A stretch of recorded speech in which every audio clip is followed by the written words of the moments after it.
global famine, kelaparan mendunia.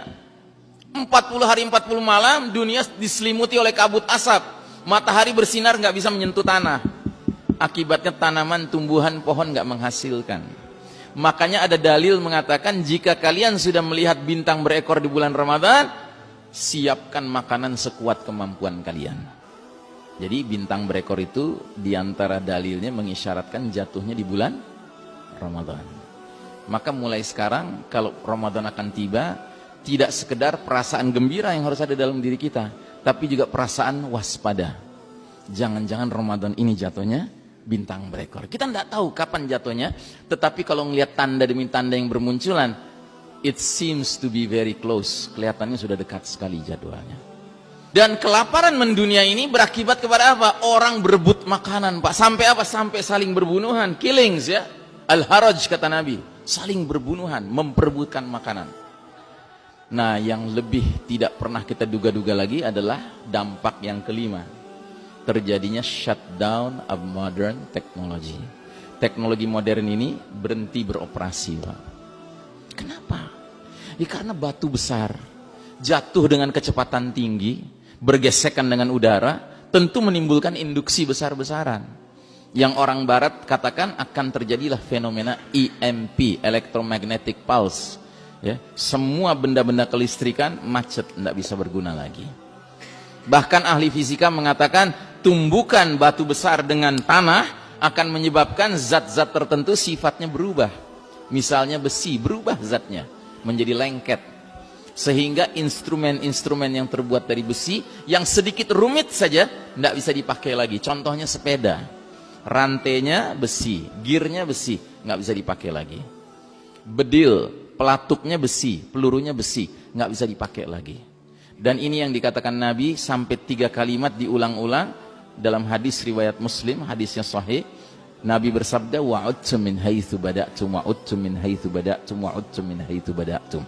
Kalian akan kembali kepada kondisi seperti sedia kala.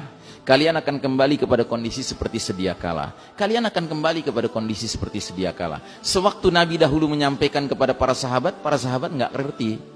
Kenapa nggak paham para sahabat? Karena para sahabat nggak pernah mengalami menggunakan komputer, ya, HP, listrik, AC, ya, mobil, motor, pesawat udara, nggak ada. Tapi setelah hadis ini sampai ke zaman kita, kita pakai akal kita merenungkan apa ya maknanya ini. Oh, ini rupanya isyarat akan terjadinya kemacetan operasional teknologi canggih. Nah, yang lebih menarik lagi, Syekh Mubayyad dalam kitab Ensiklopedia Akhir Zaman mengatakan, jika peristiwa ini terjadi, Pak, ini bukan keburukan bagi umat Islam, malah ini keberkahan bagi umat Islam. Kenapa? Karena begitu shutdown modern technology terjadi, dia terjadi di seluruh dunia, Pak.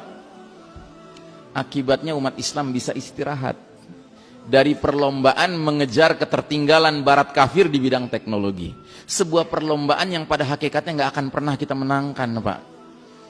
Jadi dengan kata lain, kata Syekh Mubayyad, kalau ini sudah terjadi, kita dengan barat kafir menjadi setara lagi, Pak.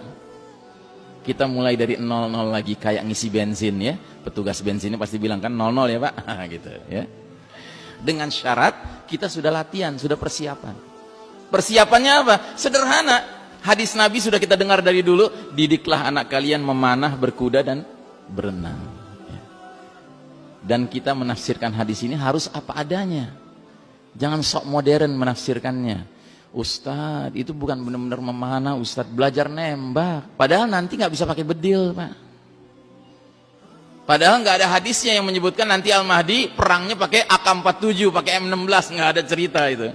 Kembali kita menggunakan tombak, pedang, panah. Ustadz, itu bukan benar-benar berkuda maksudnya, Ustadz. Nabi mengisyaratkan belajar bawa tank, belajar bawa jet gitu kan. Nggak ada hadisnya tentang akhir zaman di mana nanti Isa alaihissalam turun naik Phantom, ya kan? Naik Stealth gitu ya. Enggak. Tapi turun di antar malaikat. Jelas ya? Nah, jadi saudaraku rahimakumullah, dalam kondisi dunia yang begitu berbeda, hadirlah Al-Mahdi. Sementara bangsa-bangsa lain masih panik, masih bingung. Nah, makanya berdirinya khilafah ala minhajin nubuwah di Syam nanti dengan kehadiran Al-Mahdi dan orang-orang beriman yang benar-benar komit dengan Allah dan Rasulnya dan Al-Mahdi sebagai pemimpin yang berimannya, itu sederhana sekali insyaallah ya.